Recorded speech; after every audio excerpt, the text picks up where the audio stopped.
अच्छा, अब last step में आपने यूनिवेरिएट आउटलायर चेक करना है। उसके लिए आप पहले एनालाइज डिस्क्रिप्टिव और फिर डिस्क्रिप्टिव पर जाएंगे। वेरिएबल्स ऑलरेडी यहाँ पर मौजूद हैं हमारे, जो हम पहले शिफ्ट किए थे हमने। इस पर आपने, ये अनचेक होता है, इस पर आपने करना है चेक।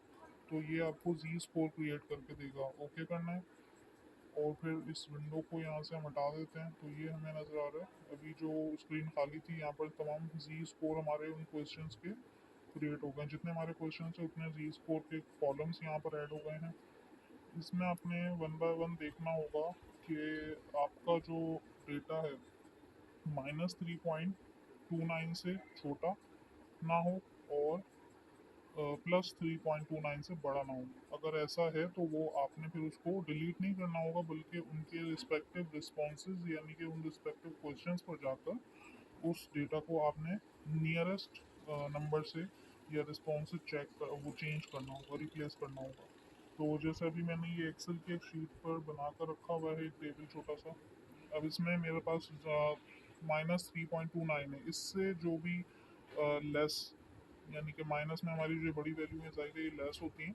तो ये जो लेस देन 3.29 है ये रेड है।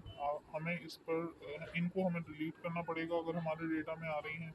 और इसी तरीके से +3.29 से जो बड़ा डेटा होगा उसे हमने डिलीट करना होगा। अब हमें अपनी जो शीट है उस पर देख लेते हैं। जैसे भी ये एक है, अब यहाँ पर हमारी जो प्रीवियस शीट है, जैसे 3.29, 3.29 से जो मतलब बड़ा डेटा होगा, जैसे अभी 4.29 है, 5.29 है, या इवन 3.29, 30, 31, 32, 35 जो भी कुछ है, यानी कि वो बड़ा फिर वो छोटा डेटा होगा तो उसे हमने डिलीट करना पड़ेगा।